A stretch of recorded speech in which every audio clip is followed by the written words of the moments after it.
Loading snacks. What it do, snackers and snackettes? It's your boy Gage here, loading snacks, snacking and hanging. With me, as usual, the homie Sin. Yes, sir, in the building. And special guest this time, the homie Tarius. What's good? How y'all doing out there? Yeah, so, being a special guest and all, the special guest you are, why don't you tell everybody a little bit about what you do, who you are, where folks can find you, all that new jazz.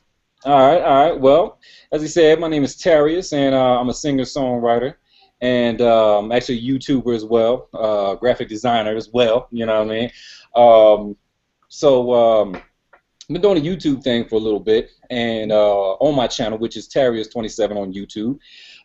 Basically, it's like a music and entertainment channel. Initially, it started out where I was doing like a behind the scenes, for Indie Entertainer and a day in the life type of thing, almost like a making of the band type of thing. But, it's constantly elevating, it's changing and stuff like that. So, because what I had to learn was when you're an independent artist and nobody know who you are, don't nobody want to know what you do on your home life. You know what I mean? I'm obviously right. Back in the car, cooking meals and all that kind of stuff, you know what I mean? So I had to change it up a little bit. So now I still do the entertainment thing. So I'll be doing that probably sporadically here and there, maybe like once a month. But basically the show, the channel now is doing cover songs and stuff like that. So, you might catch me doing, because I've already done a little bit of Usher, you know what I mean? Nice and Slow, Liquor, Chris Brown, Make Trainer, Like I'm Gonna Lose You. And Stitches by Shawn Mendes. So I got a lot more to come, man. I'm gonna do some old school stuff. I'm gonna reach back too, you know what I mean? So all the youngins can, we can school them on that good music, you know what I mean? Yeah. What's up? So now you do have an album that was recently released, right? Yes, sir. Yes, sir. Everywhere online, everywhere that you can buy music online, you will find it. You can get it at Amazon, Shazam. What's some of the other ones that's out there? Yeah. What's the name of the album? What's the name of the album? It's called Mind Frame. Okay. Mind Frame. I don't know if y'all can see it right there. Mind Frame. You know what I mean? And basically what it is. Yes, sir. Like I said, I'm an R&B singer, and I collaborated with a good friend of mine. He's a hip-hop artist, and we kind of did like a best of the both worlds type of thing. So, we're just having fun with it. You know what I mean? So it's an EP, so there's 7 bangers on there. You got your slow, your mid-tempo, you got your club bangers. You know what I mean? So it's fun, man. So if you enjoy good hip-hop, good R&B, man, it's for you. Check it out. You will not be disappointed. You know what I mean? It's great. Like I said, you can pick it up everywhere online, everywhere that you can buy it, even on your cell phone. You go to your app store, you know what I mean, your Play Store. You can download it there. It's everywhere. Dig it. So now, as it turns out, R&B singer, musician, graphic designer, is also a comic book head. Oh, yeah. Oh, yeah. I'm not gonna say I'm as knowledgeable as you guys. You know what I mean? Y'all know the stuff back to back. But I do get into it. I do know some stuff. So you know what I mean? I will be joining on the conversation. That's why I'm here. That's cool. That's cool. And so what we're here to discuss today, look. So the last years have been really, really good for Marvel in terms of the MCU and all that kind of stuff what they have going on. Yes, sir. We know that DC's animated feature films are phenomenal and out the park, right? They beat the dust off of Marvel's joints. Yeah, their animation game is flawless. Yeah. You know what? Can I jump in and ask y'all a question? Because I'm glad you said that. When it comes to DC's animated movies and stuff like that, is it just me or does it seem like they keep doing the same type of movie over and over again? Because we got like so many Batman movies, we got so many Superman movies, but they got so many other different characters they can explore. You know what I mean? Like, Captain Atom or we did have a Wonder Woman movie. But, you know what I'm saying? They got so many different characters out there, but it seems like they focus on the same joints every time. Like, what y'all feel about it? Like they're the most popular ones in the live-action front. They're trying to bring the Justice League to the big screen. So those are the ones that they want to put out, I guess, right now to keep the word out there, keep driving it, keep pushing, as they're trying to build up their their movie regimen. You know what I'm saying? Just keep the word out there. Keep those names out there in people's heads. Mm-hmm. Yeah, Makes sense. I mean, I think there's no two ways about it. You know, Batman, Superman, and Wonder Woman are their big three. Yep. And The trend. their animation, even the stuff that they've done that technically is outside of that, kind of is focused there. So they've done Suicide Squad, but it was back on Arkham. Batman's in it. You know what have you. You know, they've kind of tried to show other sides of Superman with stuff like Superman versus the Elite and kind of the God's one, right? Yeah. But most of those animated films are Batman, and they do try to do a lot of Justice League stuff, and they do try to use that. I think they try to use that to try to gauge interest that people have in some of the other characters. So you see Cyborg step up a little bit more, right? A little bit more often. Yeah, absolutely right, because he's in the movie coming out. So yeah, you're right. Like they've been stepping him up little by little, right? Right. Yeah. Same thing with Shazam. They used it as a platform to showcase a few more villains, which again, Suicide Squad. But they kind of changed, around that. But having them do stuff against people like Vandal Savage, or just different characters like that who people may not be as familiar with.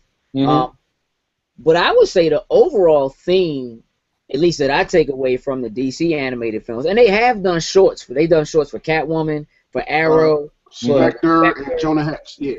Jonah Hex. I mean, they have stuff like that they've done, but they're short films. They're not full-on films. Right. What they did was, when you bought like the DVD or the Blu-ray of those films, there was a short film that was attached to those. So they kind of tried to use their big three to kind of introduce people to some of these other other characters. They did do a full-on Jonah Hex film. Most people had no idea Jonah Hex was even a comic character.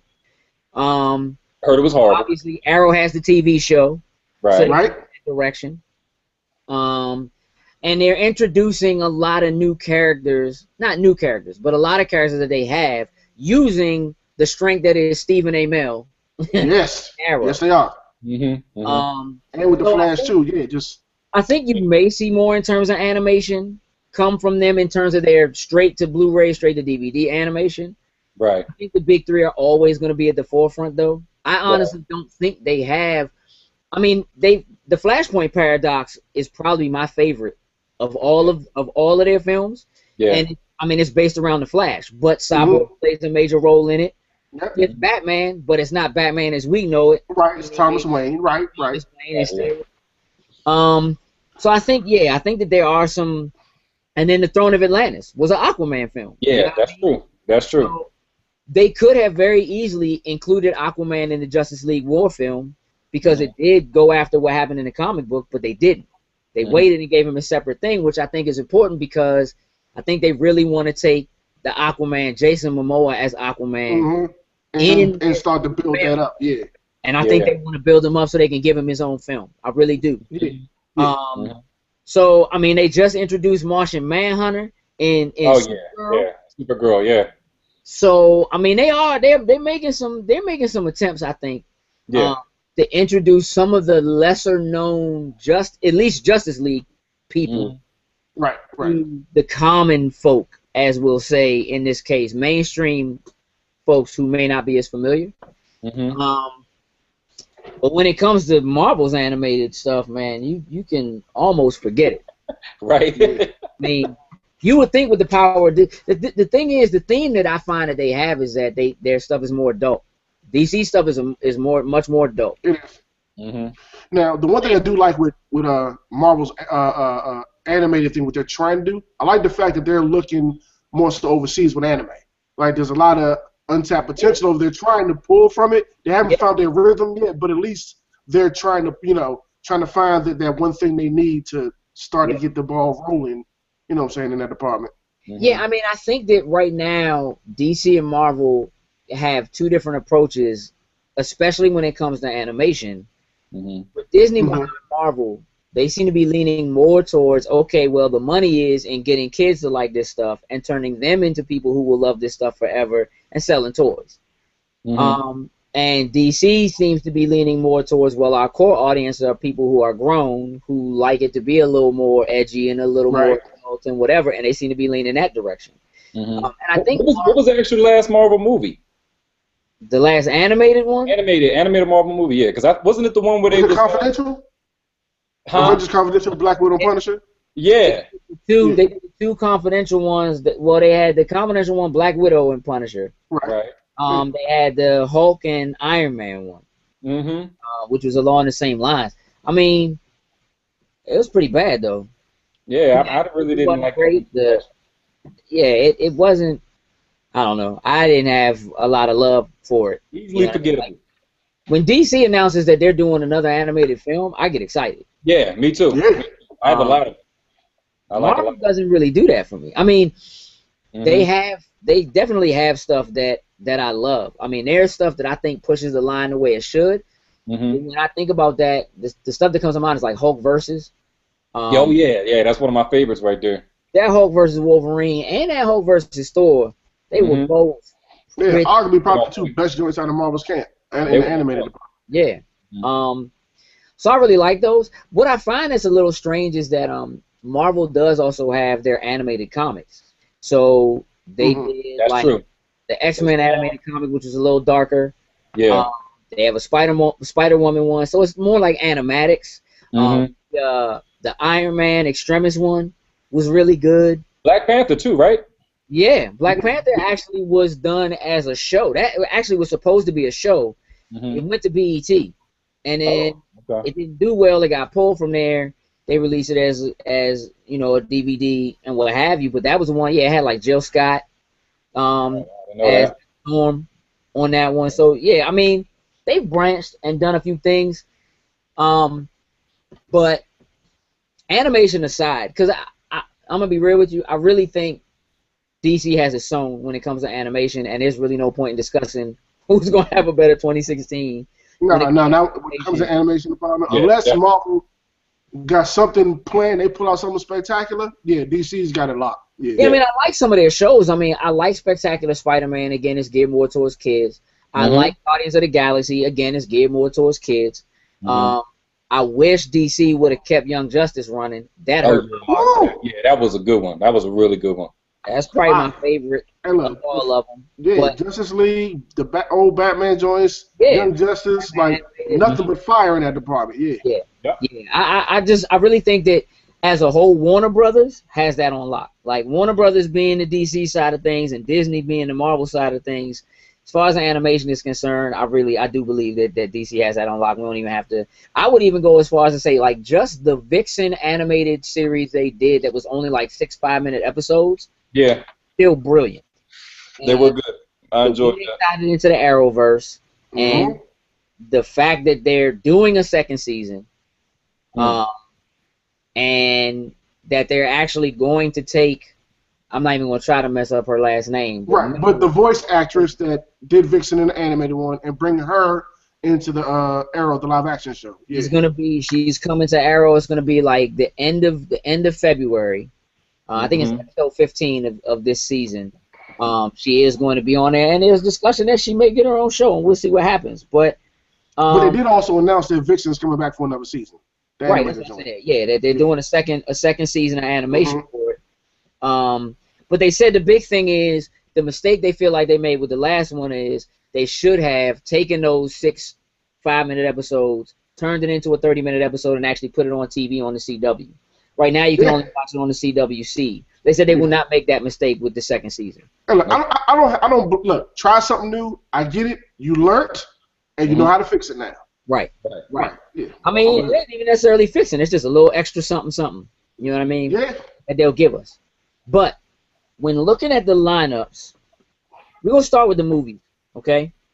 The 2016 lineup for Marvel. This is not just MCU. This is Marvel as a whole. Deadpool. That's next month, February. Can't wait. Captain America: Civil War. That's May. Yes, X-Men Apocalypse. That's also in May. That's the end of May. Gambit in October. And then Doctor Strange in November. Yeah. Bruh. Now, Marvel has a busy year in the box office. No doubt. Like, basically, DC has Batman versus Superman: Dawn of Justice, and then they have Suicide Squad. Batman versus Superman, in March, Suicide Squad in August. So they're kind of bookending the year as well. I will say that they are being smart by staying out of the way of all of these other films. They are. Yeah. Because Marvel's already established in the box office. Like, yeah, they're running there. They're running the game right now. It's smart. Yeah, no doubt. Right. I mean, look, we're getting 2 films from the MCU, right, that are kicking off Phase 3. Okay? Starting with Captain America, which I'm going to tell you what, right now, that joint right now is my front runner for comic book film of the year. That's not having seen anything, not whatever. I mean, again, it's basically Avengers. Yeah, Right. basically 2.0. Avengers 2.5, right? Yeah. But I think taking characters who we haven't had a chance to see interact with the rest of the Avengers, like Ant-Man, I think that's a big deal. Like Black Panther. Black Panther, yeah. I think that's a big deal. And Spider-Man being introduced into the MCU. Oh, yeah, Spider-Man. Which those 3 characters alone, I mean, we've had a chance to see Ant-Man on the big screen, which I'm going to go out on a limb and say was a surprise hit. Yeah, I like it. Wasn't Guardians of the Galaxy. I know, like, we've discussed, I don't know about you, Travis, but, like, we've never really cared for Ant-Man. Right. I mean, the movie was good. Oh, yeah. Yeah, like, made me more of a fan of him. You know what I mean? Like, watching, like Paul Rudd, the whole thing, like, that was good. Yeah, no doubt. Yeah. They even incorporated him into the Avengers Assemble series too. Because I'm getting caught up on that, and I noticed I'm like, okay, there goes Ant-Man now. So you know. Well, he was in the original show they had on Disney, Earth's Mightiest Heroes. He was the main stay in it, kind of like he should have been. I mean, he is technically a founding member of the Avengers. Right. Obviously, they had to do things a little bit different with the MCU, and I'm concerned to see exactly where this takes it. I mean, I have a feeling Civil War is going to be the end for some of our, some of who we've been seeing as Avengers, them not going forward anymore. Like, you know, when it comes to like Black Widow and you know, Hawkeye, like it's gonna shift again, like the end of part 2. Like, it's gonna shift, like That you know, getting Scarlet Witch, giving her a little more action, a little more time. Like, she's not ready for her own film or anything. They don't have anything planned for her. No. I mean, but I also think that the big thing about Civil War is I think they may have some secrets in terms of other folks they're going to introduce or going to put forward. We'll probably get something about Doctor Strange. I mean, they mentioned Doctor Strange in the last Captain America. Yeah, they did. Yeah. So, but Carol Danvers, we got Miss Marvel coming. I think we'll start to get some of those tidbits of some of these other people who are going to start showing up. Right. As Phase 3 begins to build. So you got to remember that this movie is not just technically the end of the Captain America movies. This is supposed to be the last one. Okay. But it's also the anchor for the beginning of Phase 3. Yeah. So this has to not just be great in terms of ending the Captain America films. It has to be great in terms of starting this new phase. Yeah. A new phase without what's the name? Is it Joss Whedon? Yeah. Without Whedon, I mean, he kind of oversaw. He Phase did 2. the Avengers films, but he kind of oversaw a lot of the outside, the other movies that made up Phase 2. Right. So yeah, I mean, look, we could go on for days about other stuff we know is coming, Thor, Ragnarok, all that kind of stuff. But just in terms of what this film is, I love when this film hits. I love that Captain America hits early in the year. I love the way they tied the last Captain America movie into Agents of S.H.I.E.L.D., which we'll get to Agents of S.H.I.E.L.D., but we know the same thing's going to happen again. That means this movie also has to be a great stepping stone for bringing Inhumans to the forefront as far as the MCU is concerned. It is at the forefront of Agents of S.H.I.E.L.D. It is at the forefront of television. I know, and that's been my thing lately with where the movies are and where the show is when it comes to the Inhumans. Right. You know what I mean? Like, okay, we know they're on the show. We're still kind of on the low key to trying to keep everything under wraps, but we know there's an Inhumans movie playing down the line. So, so I want to see how they, just tie it all together to keep everything going smoothly. And this is what I wanted to know too. Like as far as the Shield TV show goes, and the Inhumans, and the movie coming out now, the TV version of the Inhumans, is that supposed to be the same thing as the movie version of the Inhumans, or are they doing something different? Because when I watched the Agents of Shield TV show, I didn't see anything familiar as far as the Humans go. Yeah, I mean, I think it's a little bit strange because basically they're using the Agents of Shield show to more or less replace the X-Men. Marvel has more or less gotten rid of the X-Men in terms of comic books. I mean, they still exist. But mutants as a whole, because Marvel doesn't have the rights to use mutants in their own movies. Right. Where you have X-Men Age of Apocalypse being a Fox film, that's coming out this year. We'll see how that whole thing turns out. Yeah. But Inhumans, because they are people who can develop their powers later, it's not everybody who can turn into an Inhuman. And so they're kind of like the X-Men. Not everybody develops a power or an ability. Not every ability that is just a power you have. Some of it makes you look ugly or, changes your look or things like that. So the Inhumans are basically being used to replace the role that mutants play. That's what I was thinking. Yeah. But they didn't. Are they going to incorporate like Black Bolt, Medusa, and characters like that? That will come, but that will be when the Inhumans movie happens. Right. Like you might see something leading up to that, or whatever. I mean, word on the street is, as of right now, that when Agents of Shield comes back for the second half of this season, spoiler alert, the transformation. I ain't gonna give it all away. There's a transformation that took place at the end of this first half of the season. Okay. And they're saying that transformation is going to be a major thing going forward. Okay. And I wouldn't be surprised if it actually has. So right now, if you look at the trailers for Civil War, in the comic book of Civil War, basically there was a team of New Mutants that they basically caused an explosion that leveled a bunch of city blocks and harmed a bunch of civilians. Right. And that's kind of what kicked off. Look, superheroes need to be held responsible for the things that they do. We need to have a registration act to make everybody sign up for it, blah, blah, blah, whatever. So you can already see seeds of that being planted within the show and kind of within the movies that there needs to be some accountability, right? I have a feeling, if you watch the trailers, there's actually an explosion that looks like it happens at like the UN building. Yeah, I peeped that, and I thought that's probably what kicked it off, and probably blame Bucky for it, Right. Now, I believe, that Bucky or Winter Soldier is being blamed for that attack, right? Okay. But I have a feeling that attack is actually going to be something that happens in Agents of S.H.I.E.L.D. And that it's not going to be Bucky, but he's going to get blamed for it. Okay. Something along those lines. That's my prediction, but, we'll see how that goes.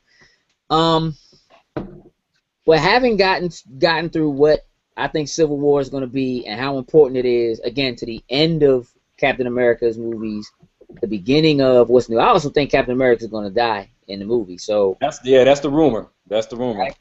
So I think that's a big deal. Whether it happens or not, it's still going to be a big deal. Again, the introduction of Black Panther, big deal. The introduction of Spider-Man into this universe, big deal. And seeing Ant-Man interact with the rest of these characters for the first time, big deal. Now, around that same time, just after like the following month, we get Batman vs. Superman: Dawn of Justice. Right. Obviously, these are DC's big powerhouse bangers. Okay.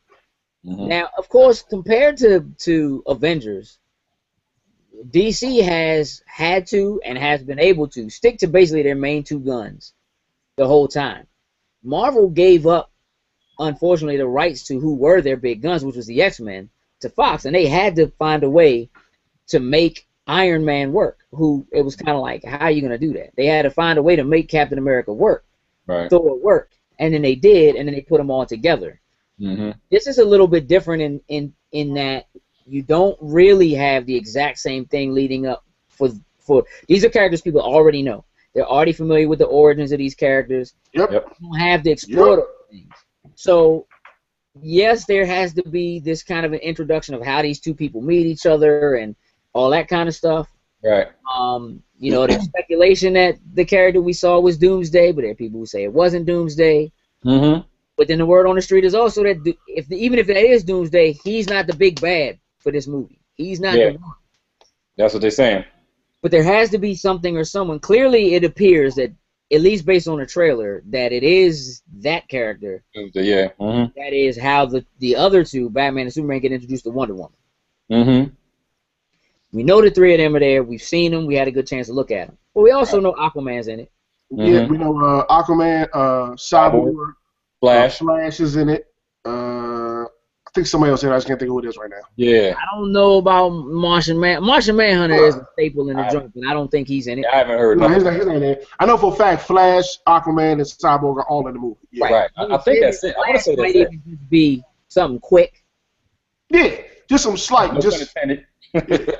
Yeah, but also it leaves to be seen whether or not they touch on Green Lantern or even mention him. Yeah, because he's a staple in the Justice League, and we do know they got the Green Lantern Corps movie coming out in a couple years. So right. Yeah. I mean, my opinion is that the Green Lantern, as a character from there, has the most potential out of all the rest of them. Oh, you think so? Because he doesn't have to be bound to Earth. Oh yeah, that's true. Yeah. He can have stories that take place anywhere. He could that could almost be like their Guardians of the Galaxy because they can just have stuff that's going on straight in space and that's it. Yeah. Exactly.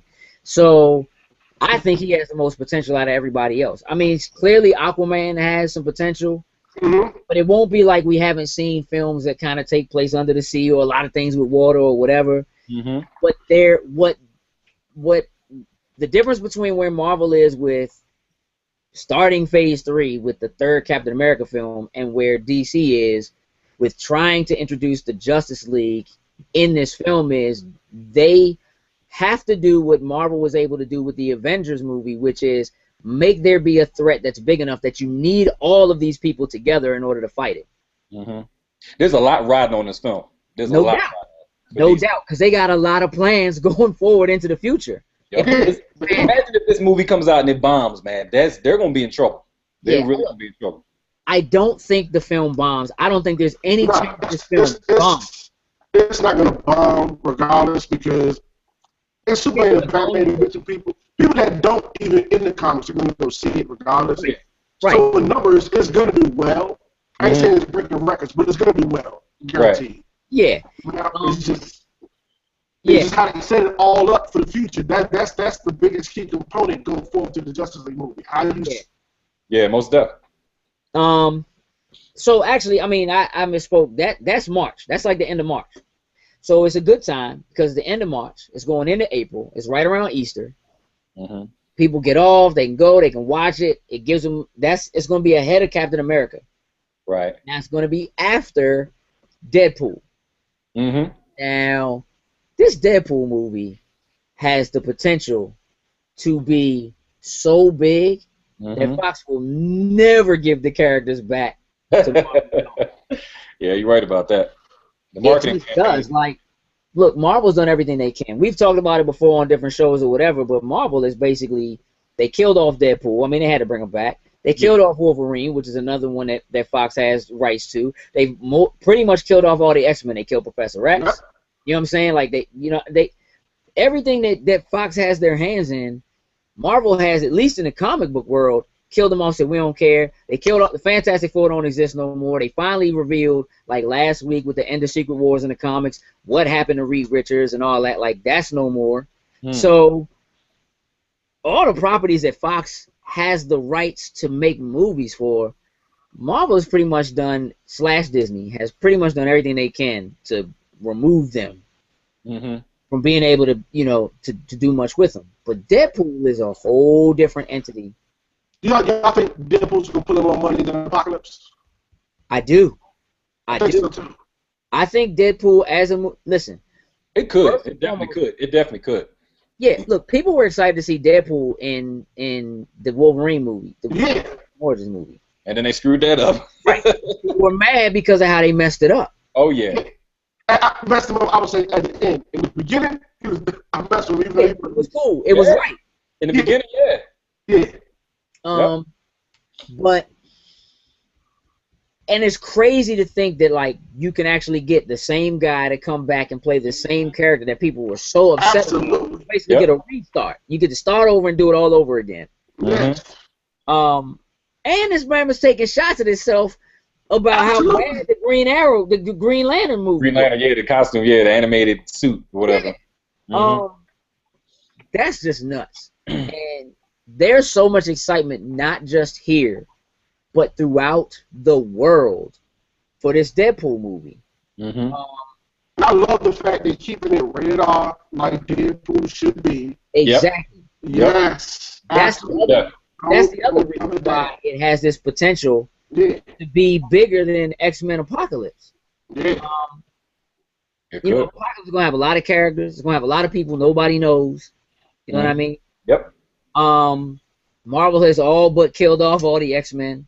So, you know, the potential of Deadpool, especially coming out so early in the year, there's so much potential with Deadpool. I mean, you can't. I mean, I see people with Deadpool jackets, shirts, hats, everything. You know, it's very different from where Fox is with X-Men and Fantastic Four, where there's no paraphernalia for any of that. Like, you can't find an X-Men shirt that has anything to do with the movies. You can't find a Fantastic Four folder, book bag, pencil. Would you want to?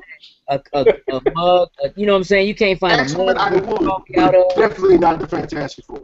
Yeah, that's what I'm talking about. The Fantastic. I don't think anybody wants. Absolutely not. Right. I mean, that's not to say you can't find X-Men paraphernalia. You can, but you can't find stuff that has anything to do with the movies. Right. It doesn't Not exist. one You can find which is X-Men on my chest. stuff, but that's it. So Deadpool definitely has this potential to be way bigger. It could be bigger than anything else that comes out this year in terms of comic book movies, to be honest.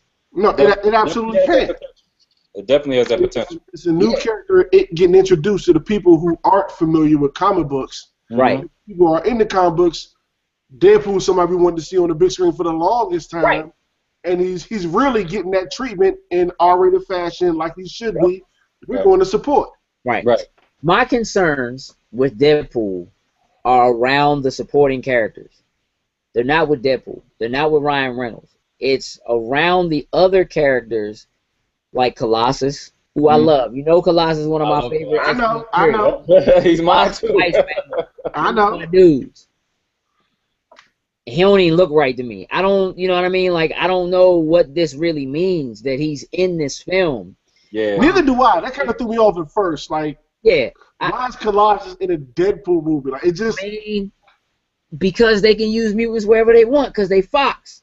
True. I'm like, Cable? Okay, I get having Cable. Like, okay, look, the Deadpool's wife is also a mutant. All right, that's what's her name? Copycat.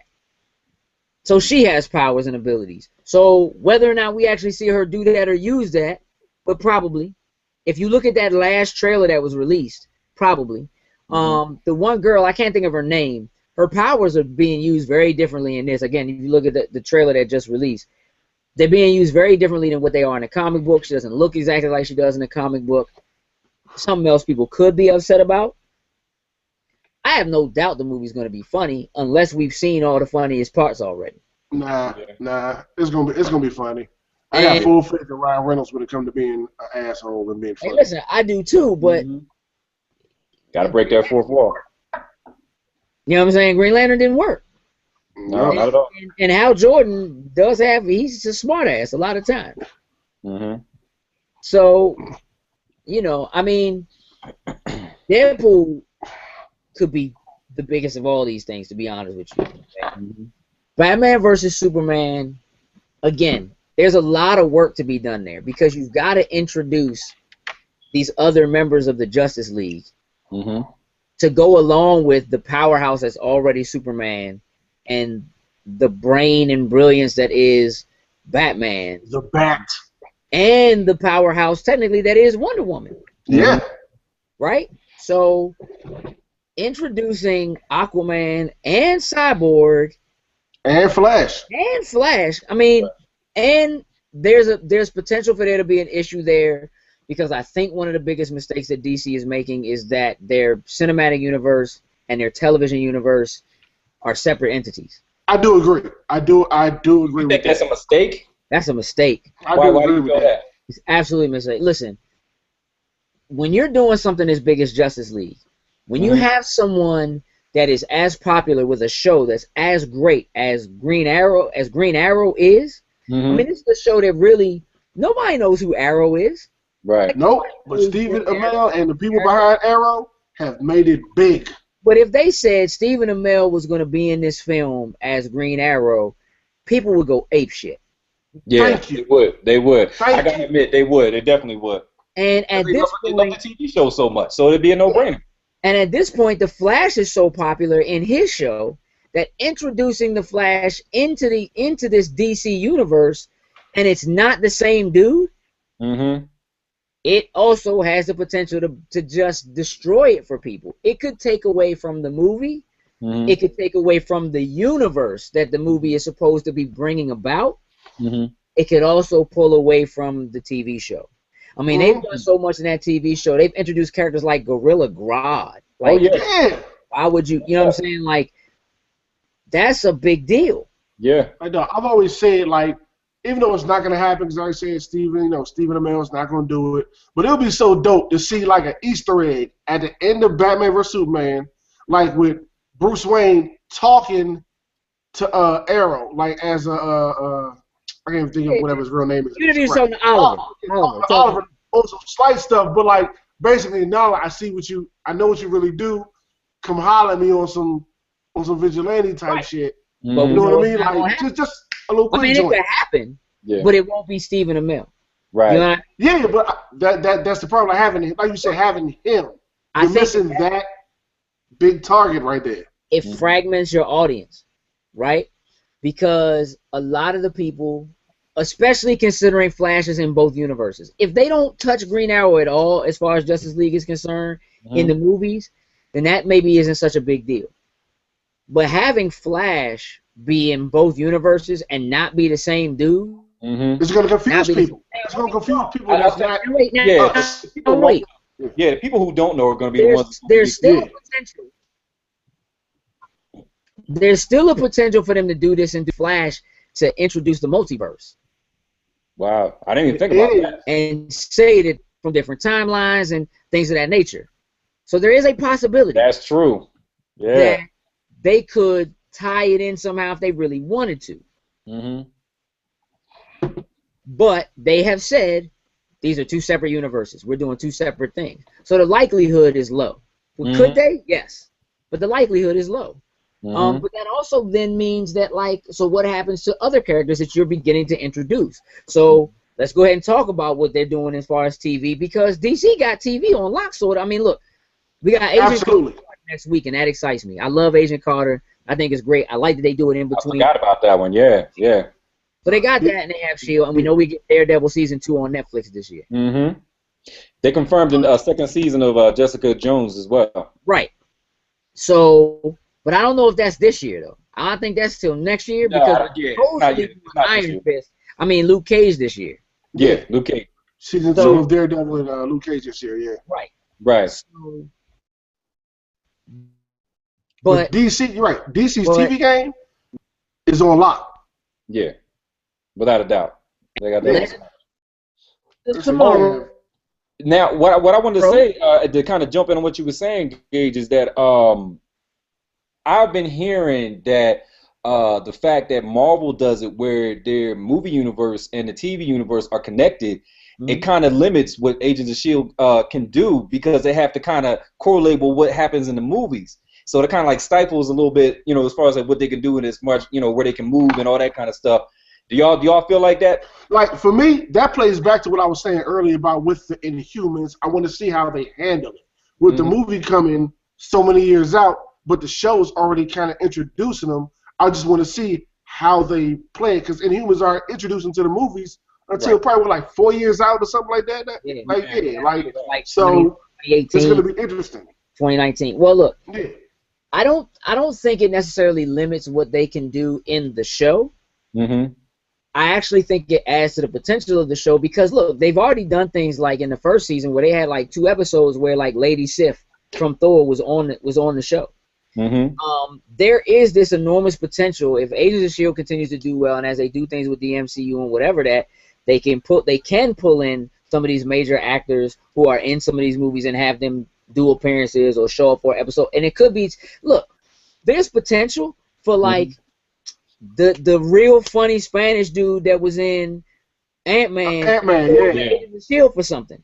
You see what I'm saying? Like they could take side characters who aren't necessarily as big or whatever, and there's potential for a character like that to show up in Daredevil or to show up in, you know what I'm saying, Luke Cage, or even to show up in Agents of Shield.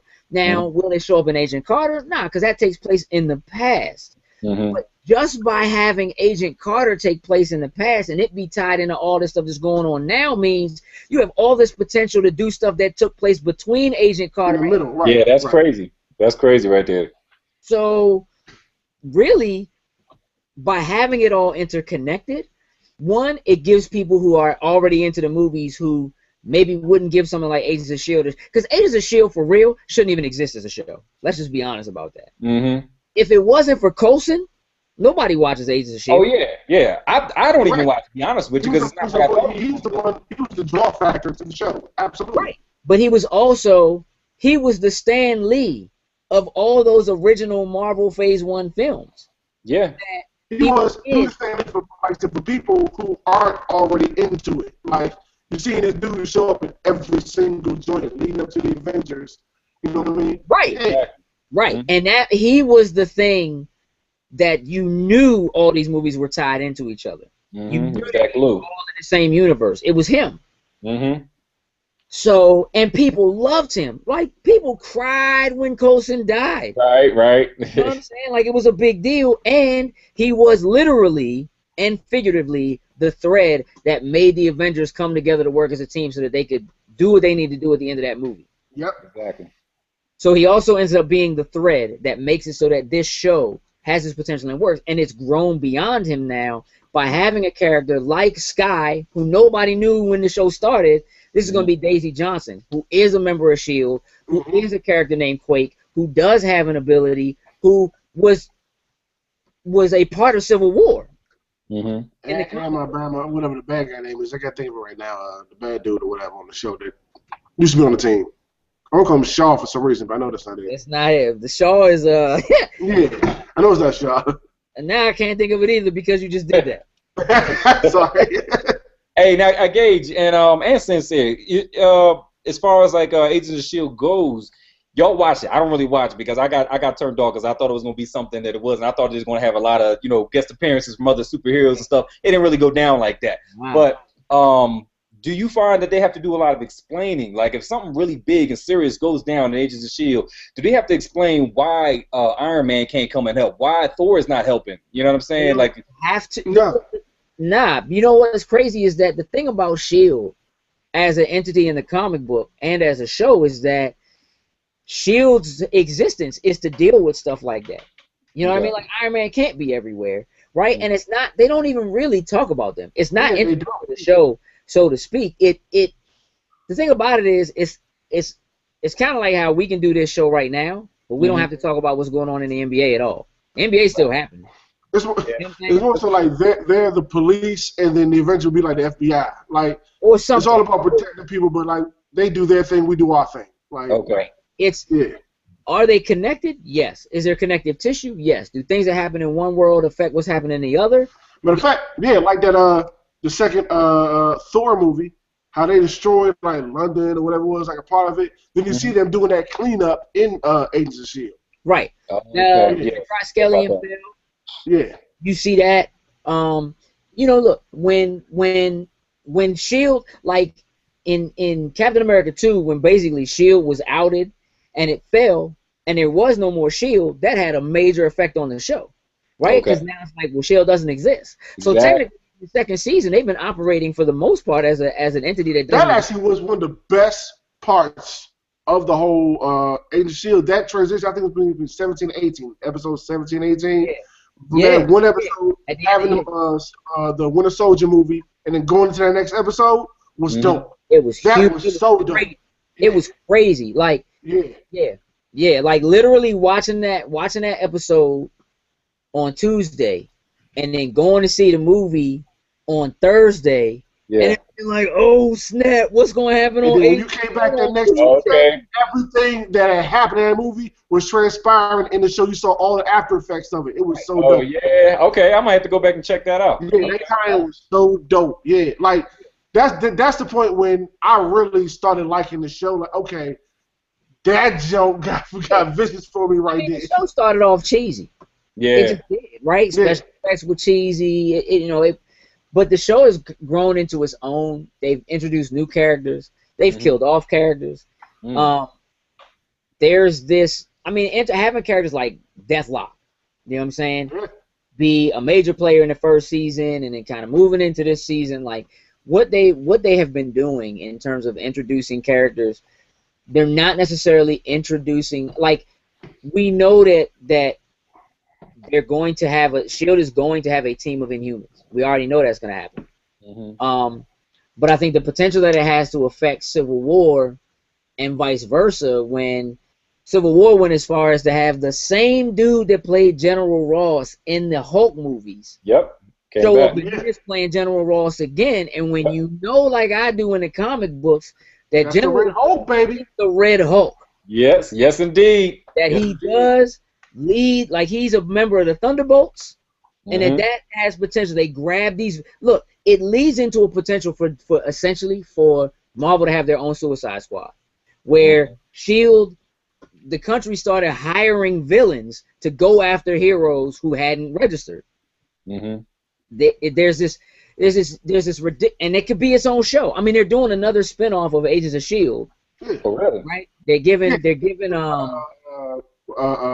Mockingbird show her with Hunter. boyfriend or whatever. Yeah.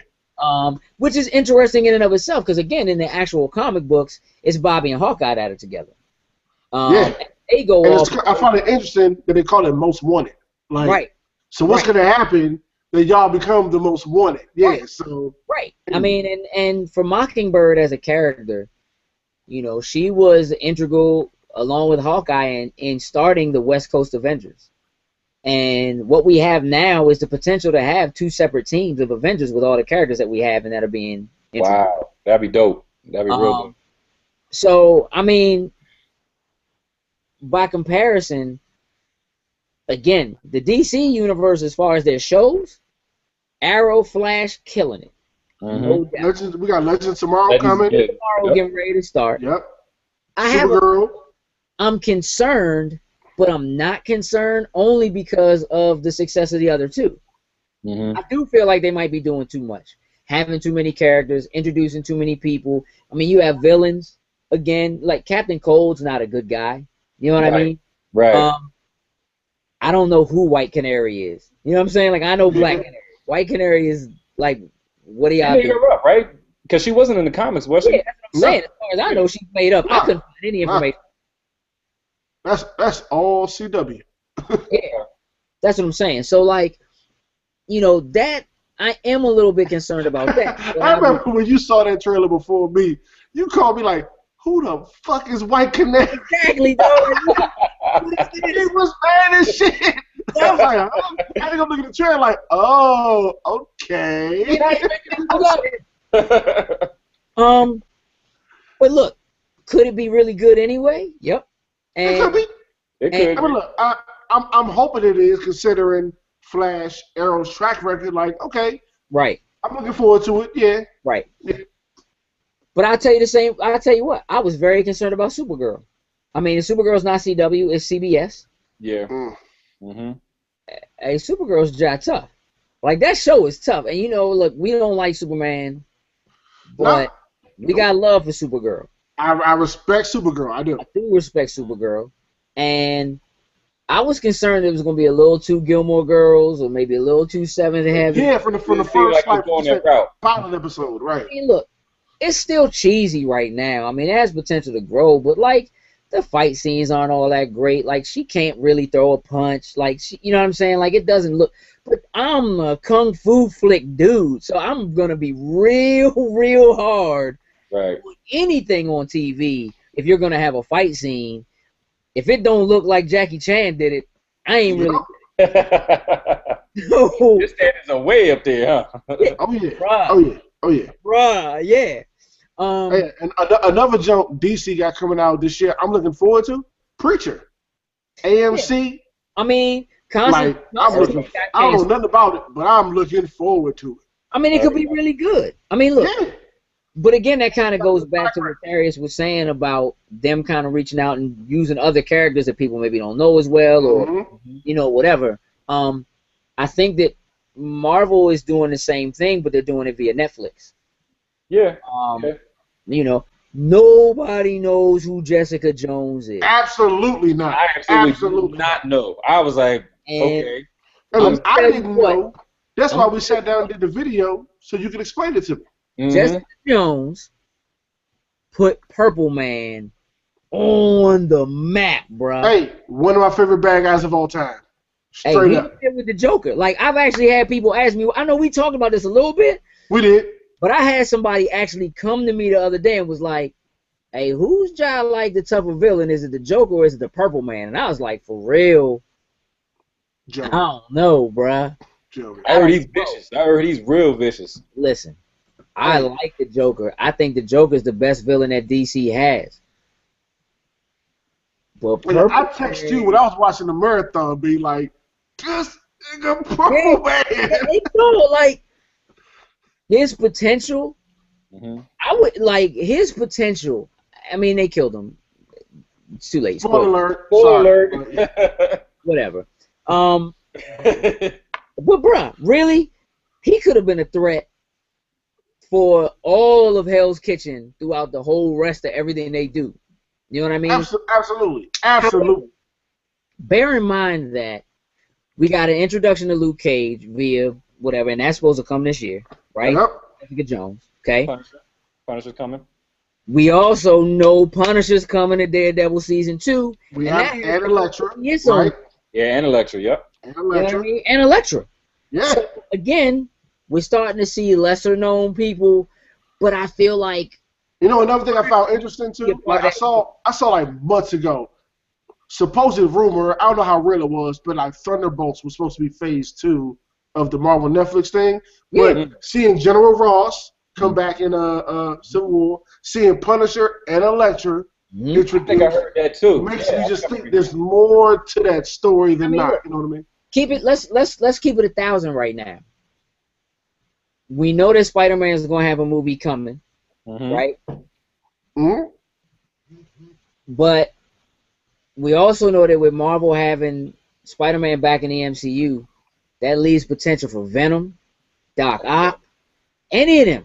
Yeah. Like, Venom is a member of. He was a member of the Thunderbolts. You know what I'm saying? Yeah, Venom was. Yeah, absolutely. Guy now, like, there's and Guardians of the Galaxy. In Guardians of the Galaxy in the comic books, they recently went to the planet that Venom is originally from and found other symbiotes. You know what I'm saying? Yeah. So, I mean, it's so open. Yeah, it was wide open. DC has, I think, the most potential in terms of mainstream TV this year to take it and just run with it and demolish it. I know this is a show y'all didn't mention by DC. What's that? Gotham. Gotham. Listen, I like Gotham. I like the way that Gotham is introducing villains. It doesn't introduce heroes at all. You know what? None of them exist yet. You're right. I actually heard people are mad because you'll never get to see Bruce Wayne turn into Batman. Nope. But Never. people are upset about that. I mean, look, I guess there's potential there, right? Let's just say Gotham is the new Smallville. Right, yeah. And it stays on for 10 years. And that this kid does grow up. You know what I mean? And like there's a possibility that this kid who's like 11 or 12 now could, I mean, look, in the in the comic books, I think his parents were supposed to be killed when he was like 8, but clearly this kid is older than 8. Right. Seeing Catwoman grow up, seeing Bruce grow up, you know. Yeah, like that's the stuff I like about the show. Like seeing them grow up and seeing these criminals see how they came to the rise. Like I like that. Like Penguin. I love my favorite on there. Yeah. I mean, again, that's one of the crazy things. I mean, Fox has Gotham. Fox also has the X-Men. So they got DC joints and they got X-Men, they got Deadpool, they got Gotham. Right. They got Fox right now. Like, Fox is like the best of sneak attacks. I mean, I like. WB should have all the DC stuff wrapped up, but they don't. It's still amazing to me that Gotham even exists and it's not on CBS or I mean. So they're trying to reach out to different markets, which is smart because it's the one thing to a certain extent because it's the That's one. That's why Gotham is on Fox. People know Gotham City. You know what I mean? Right. Yep. They figure the masses will tune in to watch that. Took a chance with Arrow, blew up. Right. And listen, if they had called that show Green Arrow, it'd tanked. It would have been different. Absolutely. Arrow was perfect. Just calling it Arrow. Yeah. That's what did it. Now, I don't like a lot of the stuff they doing in Arrow, but it is what it is, man. Like, whatever. You know what I'm saying? It's a separate universe. Right. Once Batman v Superman, once we get beyond that point, because really, Suicide Squad, I think, also has a ridiculous amount. I can't wait for Suicide. That's what I'm looking for. Yeah, I definitely want to see. Oh my gosh. Yeah. You already know I'm Joker Harley Quinn all day, so I get the first live screen like appearance of Harley. Oh my gosh. Yeah, it's gonna be crazy. Harley Quinn is going to be the star of that movie. Absolutely. You can put Will Smith in it if you want to. Nobody really gives a shit about that. Right. Yeah. Harley, everybody's going to see. Everybody's going to see Harley. Right. I mean, the Joker is not. Listen. Say what you want. I don't think the Joker is going to be a major player in this film. I think that this film is going to be more like the animated version of the film, which the Joker you won't really see until. I mean, he's there, but he's not a major part of it until the end. They've already said Batman will be in it. Batfleck will be in it. Yeah. But I think Deadshot and Harley are the focus points. They are. They're definitely going to be the focus. Some of them villains are going to die, just like they do in it. They're going to die. Harley, there's potential for Harley. Harley can't do her own movie. She can't have her own movie. No, but she can be but she can sign on for a bunch of joints like Will Smith did. The potential for Harley in terms of being in films that have other characters is unheard of, right? But I think what it comes down for her is how she sticks the role. Absolutely. How she sticks the role. People love Harley. If this ain't right, they're gonna let you know. Oh yeah, I'm gonna let you know if it ain't right. The Joker has been done and can be redone over again, but if Leto doesn't kill this, it's gonna be a problem. Leto's gonna kill it. I have absolutely. He's the one person they have announced over the years. I have no problem with Leto kill. Leto's gonna kill it. He may not be in it much, like you say. I agree because it's about the Suicide Squad. He's not part of it. Right. But Leto's gonna kill it. Yeah. Yeah, I mean, Captain Boomerang, dog.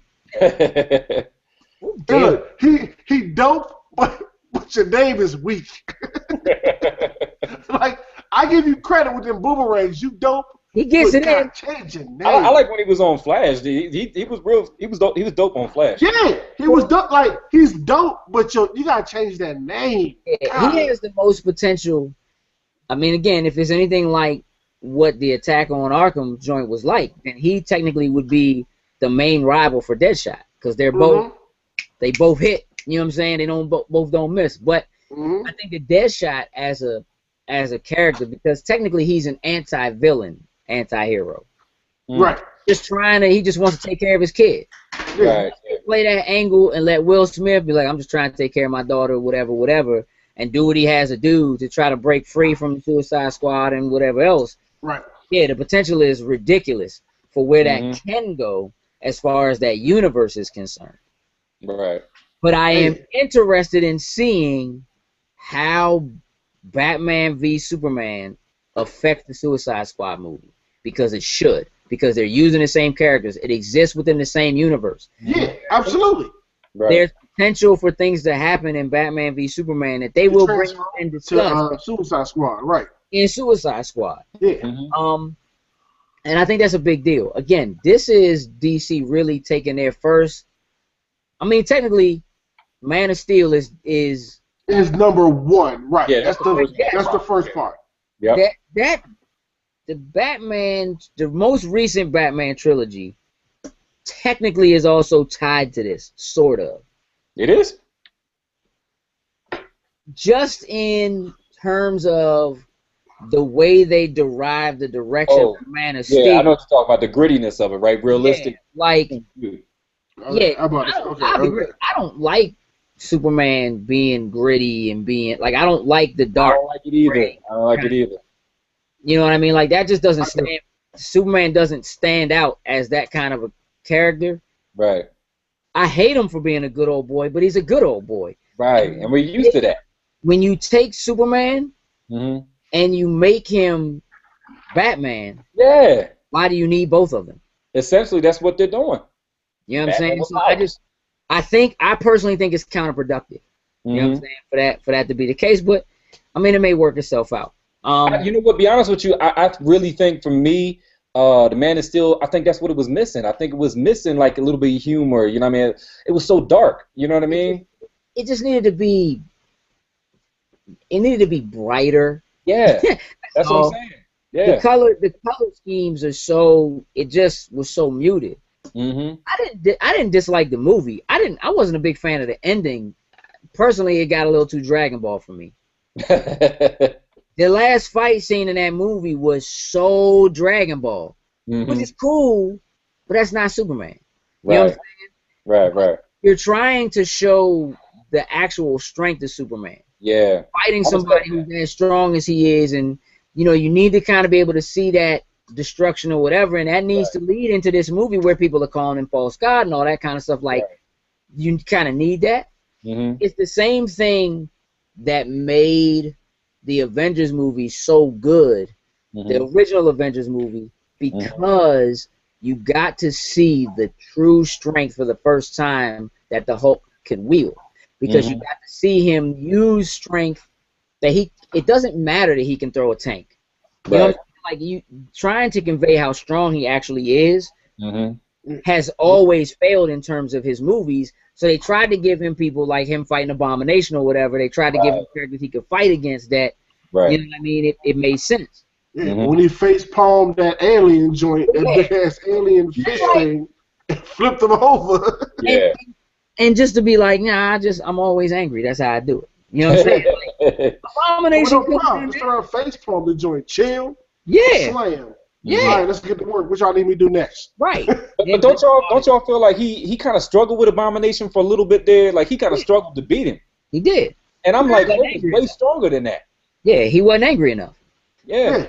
You know, that's he was angry enough to choke him out with the biggest chain I've ever seen. Yeah. I mean, he was angry, but it wasn't. He was choking the shit out of him. He was. It was going, and Betty had to stop him. His head off with that thing. Yeah, because he was gonna kill him, no doubt. Yeah, absolutely, with no doubt. Yeah, I mean, look, I think I'll be real. I mean, the MCU, the current MCU version of the Hulk is definitely stronger than the pre-quote unquote MCU version of the Hulk. They are tying it all together. It does all exist. It's all part of the same. Right, same thing, right? But so Ang Lee's version does exist in MCU? Oh, no, yeah. it does not. Thank God. Absolutely. Oh, What do you say? The Ang Lee one? Yeah. Yes, it does. Yes, it does. I didn't know that. The Edward Norton version, the Edward Norton movie takes place after that movie. Oh, I didn't know that. I thought they were totally separate. Nope. Takes place after that movie.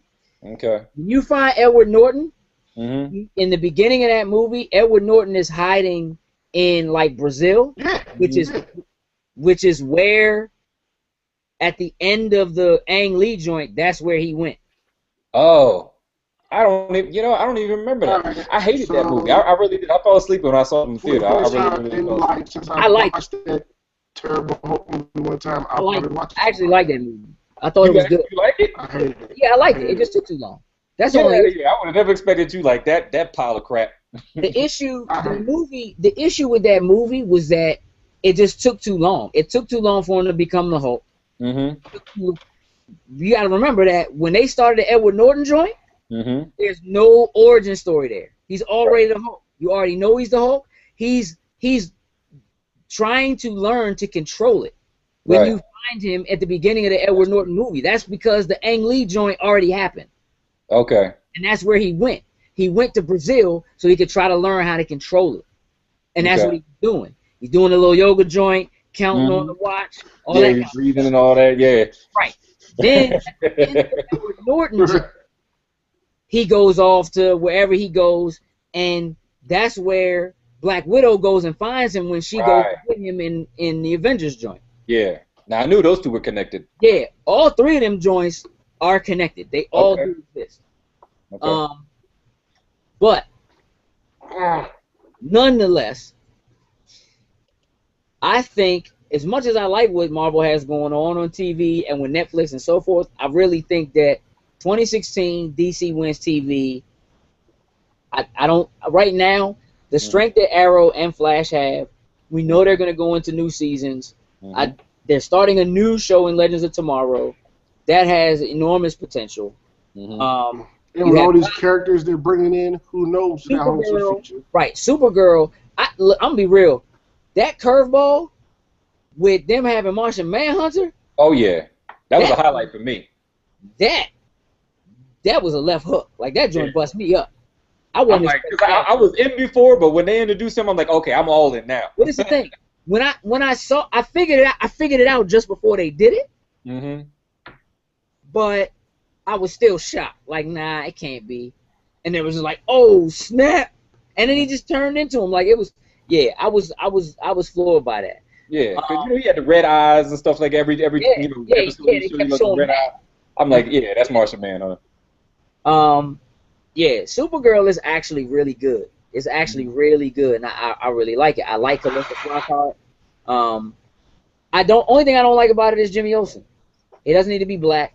Yeah, they did a real spin on that. You know what I mean? It was. I'm over that. It's kind of like what they're doing nowadays. They change stuff up. Yeah, I'm over that. But they did Red Tornado. Like they did, you know what I mean? Like I thought Red Tornado was a good guy though. He's not technically originally. The guy that created him that they had in there, Dr. What is his name? Like Alvo, I can't think of it right now.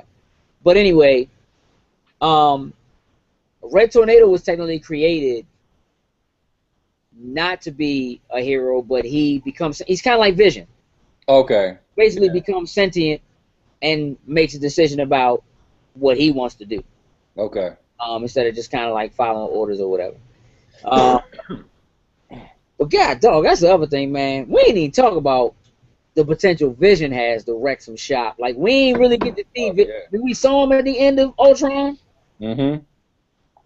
It's still a whole lot with that too, man. Like tearing stuff up. Yeah, that's gonna be crazy. But look, after Suicide Squad, you still got Gambit, which I am concerned about. I don't know how I feel about that, man. I don't even know if I'm really interested in it, honestly. Gambit's not. I'm going to support my favorite X-Men regardless. Yeah. He's your favorite X-Men? But with all the stuff going on behind the scenes and all that kind of stuff, like I'm waiting for that trailer. Yeah, I mean, he's going to need some other characters in there. I wouldn't have picked Channing Tatum to play him. Yeah, maybe that's what it is. But my understanding is that his accent and everything is like ridiculous. That like he has it. And I mean, honestly, if he gets the hair, I feel like he's too big. I feel like he's got a little too much size. Like I feel like Gambit really is a little more skinny. I like the dude. I kind of like the dude who played him in the Wolverine movie. Yeah, right. As far as his build, Taylor Taylor Kitsch, yeah. Yeah. Taylor Kitsch, yep. As far as his build is concerned, anyway, not necessarily him as Gambit, but as far as build was concerned. Mm-hmm. But I think look, I don't really know what you do with a Gambit movie. I mean, there's a lot you can do with Gambit.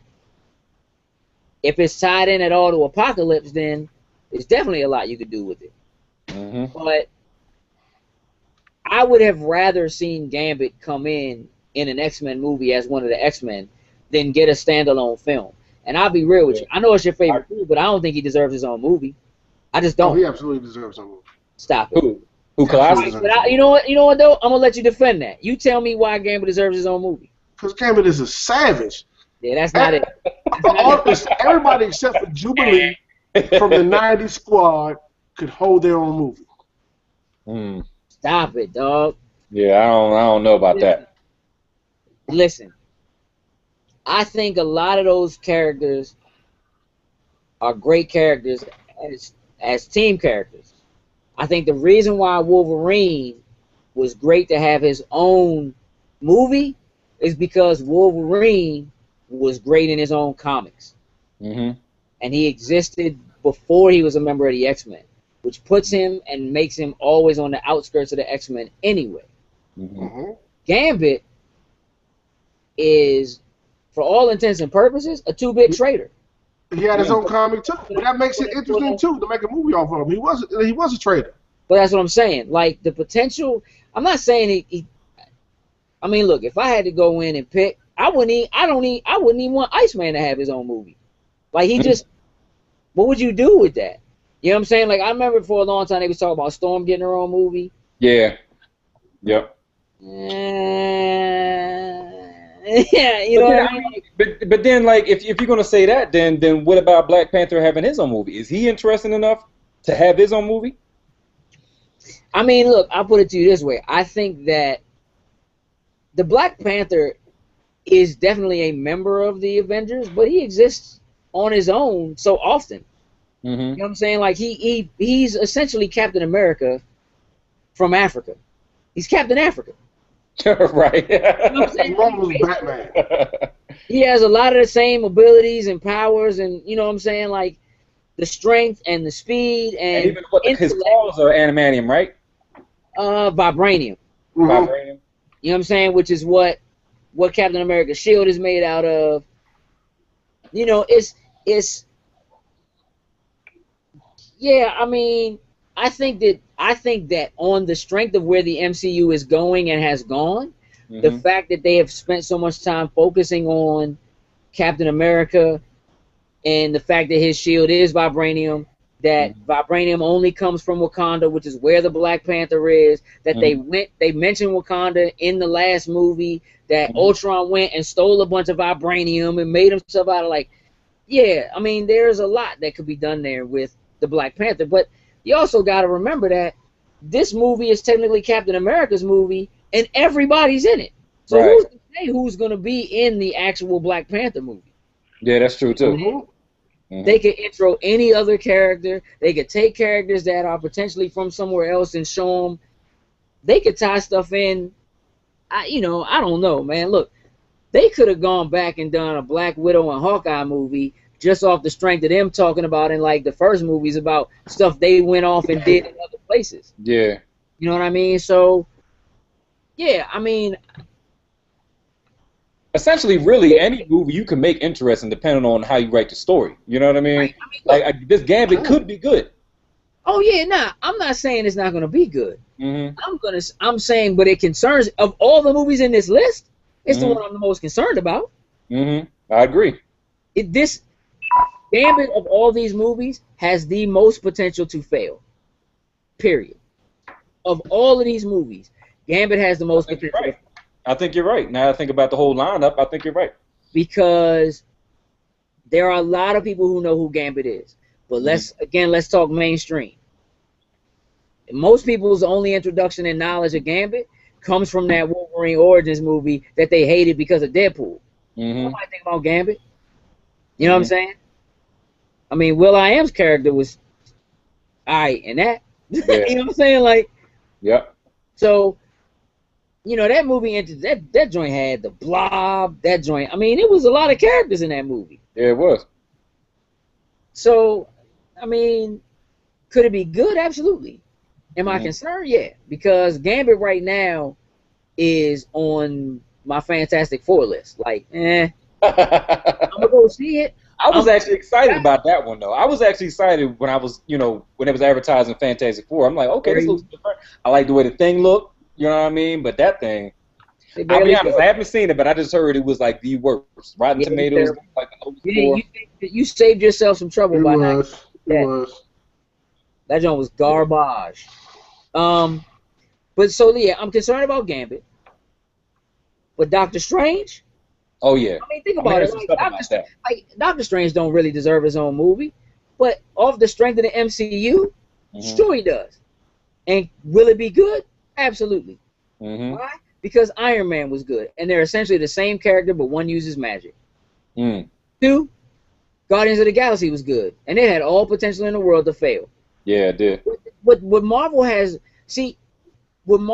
done that DC hasn't managed to do as far as their movies are concerned is Marvel has managed to make movies that aren't superhero movies. True. Like the last Captain America movie was a political thriller. Right. With people with power in it. You know what I'm saying? Yep. Iron Man was the same thing. It was a political thriller that had some comedy in it and what have you, and it made it believable. It made it work. Right? You've done Thor.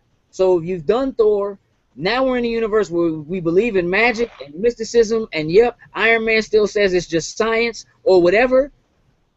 And now you bring in somebody who deals with that. You already have Scarlet Witch, whose powers they didn't even bother to try to explain. Yeah, yep, not at all. Like, she just touches people and they have dreams. Like, they ain't even worry about it. So I'm not concerned about, and Cumberbatch.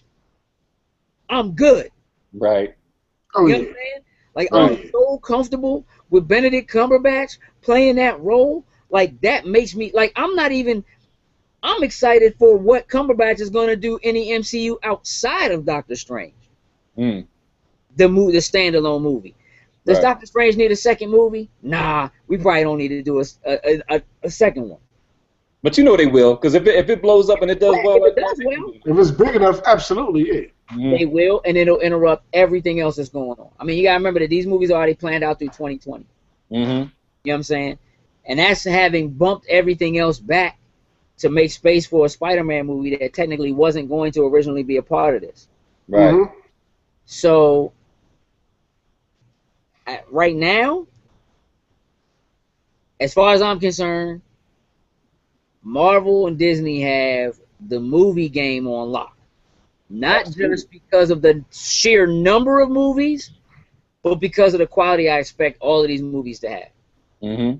I'm concerned about X-Men, but not as much as I'm concerned about Gambit.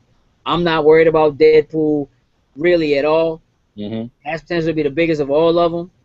But truthfully, if I wasn't getting any of that, and I was only getting Captain America and Doctor Strange, I'd be good. And I still think that Captain America by itself and Doctor Strange by itself have the potential to be better and stronger films than Batman vs. Superman and Suicide Squad.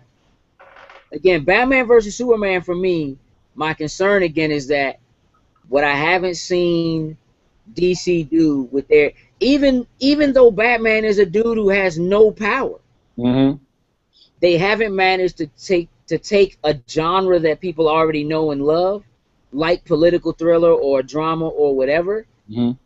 Batman is still a superhero movie. Right. You see what I'm saying? Batman versus Superman still feels like it's going to be a superhero movie. Absolutely. Avengers more or less is a superhero movie. Right. But the individual films that they do before they bring everybody together aren't really that. And I think that Captain America is going to be, again, along those lines. We're talking about the issue that is in front of us in Captain America Civil War is, do these people need to register? It is a governmental political issue that sits at the forefront that creates all of the issue that that this movie is about. What creates the drama is a political / governmental issue that is obviously going to turn into also an international issue, because these are the same Avengers that essentially dropped the city from the sky, right? Over in somewhere else, right? So that's my concern about DC and them moving into these movies is, yes, they have this great potential with these great, but Arrow is great because it's not a superhero show. You see what I'm saying? Right. Arrow feels more like you're watching like Lost or something like that. It feels like you're watching a superhero show. Flash kind of has some of that too. It's a little more superhero, but Flash is a little more Smallville, which is a little bit more like, yeah, let's see how things go and let's look at his potential and see how he grows and how he learns and how he develops. Because he's new. Where Arrow, yeah, he was new, but it wasn't about how he developed his skills and all that, because even though Arrow, he was new to being the Arrow in his city, he had already developed all those skills. They just had to kind of go back and show you in these little flashbacks how he did it. Right. But for Barry, this is all new for him. So he's learning and questioning whether he should be a superhero and things of that nature. This version of the Flash is a little bit more Peter Parker, and I like that. It's stealing, but I like that. So, my opinion, say we get some final word in here so we can wrap this up. DC has the TV thing wrapped up this year for 2016. Marvel's got the movie thing wrapped up for 2016. What do you say? What do you say, Sam? I'm gonna have to agree. DC definitely has TV on lock. Marvel, I mean, I know you say you ain't looking at the numbers, but really, sheer numbers alone with Deadpool, Civil War, the strength that the X-Men have, not necessarily in our eye, but in the masses' eye, just all that stuff. Like, yeah. I'm looking forward to the two DC movies, absolutely. But I think Marvel's gonna have the better year. Yeah, with the movies. Yeah. What you think, Tarius? Yeah, I would definitely agree with that too, man. Like you said, DC's got TV on lock, Marvel's got movies on lock. You know what I mean? They've been doing it for a while. They've got a proven track record. You know what I mean? Every movie they got is hitting it straight out the park. You know what I mean? Like you said, with Guardians of the Galaxy, people thought, oh, who are they? Came out, smashed it. You know what I mean? So what more can really be said about that, man? I mean, it's going to be a great year though, because I think they said this will be the first year that we get so many superhero movies. No, this is a great year for us as a whole. Yeah. As a whole, yeah. Those movies in and of themselves, I mean, we getting ready to get hit next month, and then it basically doesn't stop. Right. No, and that's just comic stuff, not just everything. You know what I'm saying? Like Cloverfield, that's without talking about Independence Day. Yeah. And all that, like, there's so much stuff getting ready to come out, man. Like, that's gonna be crazy. Yeah, I mean, I hope whoever's listening to this, whatever theater you frequent, I hope you're in there frequent whatever their little thing. AMC has their own little thing, and like Regal has their own. I hope whatever it is that they have, where you get your little free popcorn or you get a free club card, because you get your money's worth this year. Oh yeah. Because this year, bruh, you gonna be. I'm gonna tell you what. I'm calling it right now. The corn industry has a boom this year. Fire this year. Agreed. Probably. Popcorn, Coke. Put your money in Coke this year and corn this year, because the joints, bruh. They going out of here. Straight up. Hey, look, and find a candy, sweet tarts, something. Put some money in it. Whatever. Gummy bears. Yes, sir. That's for me. real talk, man. Look, I'm gonna tell you what, man. Like this year, especially these movies by themselves, have me so excited about going to the drive-in. Like I don't know what to do. Oh, we ain't even got no driving around here, but that sounds exciting. Bruh, come visit. Oh yeah, most def. And we didn't even talk about. I mean, I know this is kind of off topic, but we didn't even talk about what Rogue One comes out this year too, right? Yeah. Yep, December. Yeah. Can't wait. Bro, we don't get no look. How you gonna have Doctor Strange? Like I said, just pop culture, comic movies and pop culture, killing this shit. Yeah, killing. Yeah. This is February, March, May. 2 joints in May again with Captain America and X-Men. And and then you get a little bit of a break in June and July. But June and July is all that other stuff. Like that's when you're gonna get your Independence Day 2 and all that or whatever. Yup. Right. You go on the Suicide Squad. You got Gambit in October, then Doctor Strange, and then you get December. You get Rogue. Like this joint. Yeah, it's gonna be out of here. Out of here. Once a month this year. January is your only break. And I'm happy about it. I can't wait. All right, so look, ladies and gentlemen, we're going to wrap this up. Before we do, as always, I just want to thank Tarius for joining us today. Absolutely. Thank you for having me. I appreciate it. Do me a favor, Tarius, and tell everybody where they can reach you on Instagram and Twitter and YouTube. Give everybody that information again one more time. Right, like I said, well, my show on YouTube is called On My Way, and we do covers and stuff like that, music, entertainment, and you can find that at youtube.com/Tarius Tarius 27, and it's Tarius Music on Instagram and Twitter. Cool. Sin, let them know where they can find you at, bro. You know what I mean? You can find me Sensei619 on the Gamer Tag on Xbox Live. You can hit me on IG. You can hit me on Twitter. You know what I mean? Hit me at loadsnacks.com. At the email, Sensei619, send.loadersnacks@gmail.com. What about you, B? You know it. So Twitter and Instagram, Empty Shells, that's MTSHELLZ.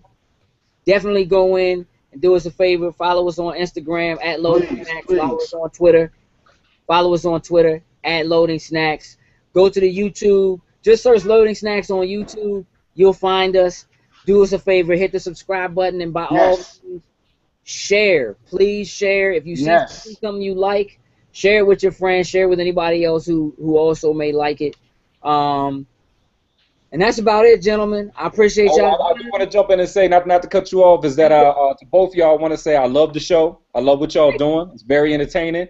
And, much success to y'all. And hopefully y'all have me on again. Hey, much love, man. We definitely appreciate it, man, from the bottom of our hearts, man. Straight up. No doubt. Yeah. All right, y'all. With that, we out. Toodles and loos.